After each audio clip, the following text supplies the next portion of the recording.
Donat adalah salah satu makanan populer di kalangan masyarakat, baik sebagai camilan maupun sebagai hidangan penutup.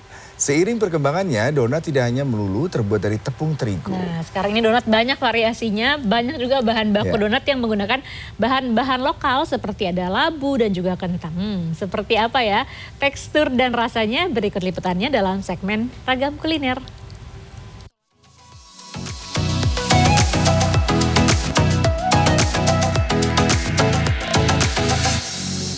Sudah nyobain ya? Udah. Ya. Kira lebih suka yang mana, donat labu atau donat kentang? Sepertinya masih kentang ya, karena teksturnya itu lebih padat gitu ya, kayaknya lebih kenyang kalau kita sih.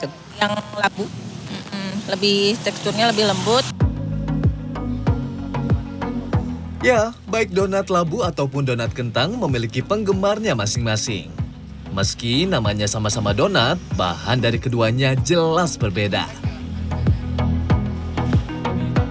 Untuk donat labu, bahan-bahan yang digunakan adalah labu, terigu, telur, susu cair, mentega, gula pasir, garam, dan ragi. Pertama, masukkan terigu ke wadah, lalu masukkan labu yang sudah dikukus dan sudah diblender, serta dibuang seratnya. Kemudian masukkan susu cair dan telur, campur semua bahan menggunakan mesin adonan. Sambil diaduk, masukkan garam, gula pasir, ragi, dan mentega. Aduk hingga adonan kalis elastis. Proses ini membutuhkan waktu kurang lebih 20 menit. Setelah adonan kalis elastis, bagi adonan masing-masing 40 gram. Bulatkan hingga rapi dan simpan di loyang yang telah ditaburi terigu. Lakukan hingga seluruh adonan habis. Kemudian lubangi adonan, selanjutnya panaskan minyak, goreng dengan api sedang selama 5 menit. Balik donat sekali saja agar tidak menyerap banyak minyak.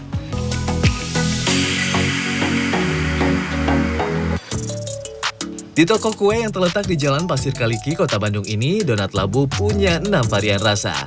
Ada rasa kacang meses, coklat almond, keju, gula halus, susu bubuk, dan lainnya. Yang paling digemari pengunjung adalah coklat almond.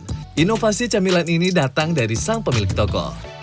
Donat labu ini, ibu itu membuat labunya ini dari benar-benar bahan ataupun labu khusus.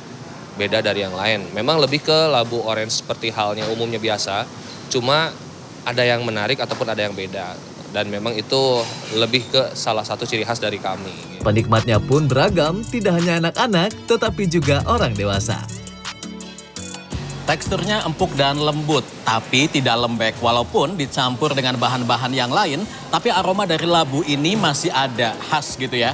Manisnya juga pas. Perpaduan rasa manis labu dan tekstur yang lembut dari donat ini menghadirkan cita rasa yang unik yang tak terlupakan. Proses pembuatan donat kentang, pertama kentang dikupas dan dicuci bersih. Lalu dikukus hingga matang atau selama 30 menit. Kentang yang sudah matang dan dalam keadaan panas dihaluskan. Lalu campurkan terigu, telur, gula pasir, mentega, dan ragi hingga adonan tercampur rata dan lembut.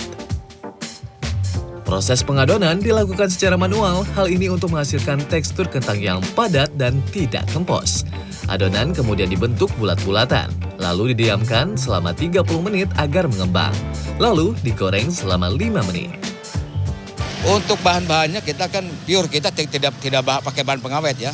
Ini kentang dan juga ada terigu, ada gula itu aja. Untuk pembuatannya kita manual, tidak pakai mesin. Ada kurang lebih 25 varian rasa, mulai dari rasa gula putih, gula halus, kacang, coklat, keju, vanila, dan sebagainya.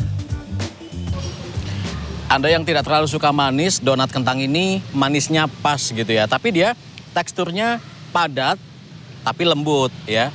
Dan donatnya ini kesannya berat ya. Jadi pas begitu digigit, di mulut itu padat banget dan makan satu aja bikin kenyang. Makan lagi ya. Menurut ahli gastronomi Dewi Turgarini, donat sebetulnya adalah teknik membuat roti dengan digoreng. Donat sendiri berasal dari Belanda yang muncul pada 1800-an, kemudian berkembang di Amerika. Teknik penggorengan pada donat ini agar lebih tahan lama untuk jadi pangan darurat pada saat Perang Dunia I dan II saat itu.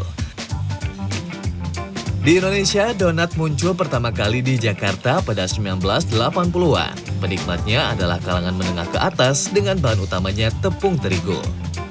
Namun mulai tahun 2000-an bahan utama donat tidak melulu terigu, melainkan ubi ungu, talas, kentang, hingga labu.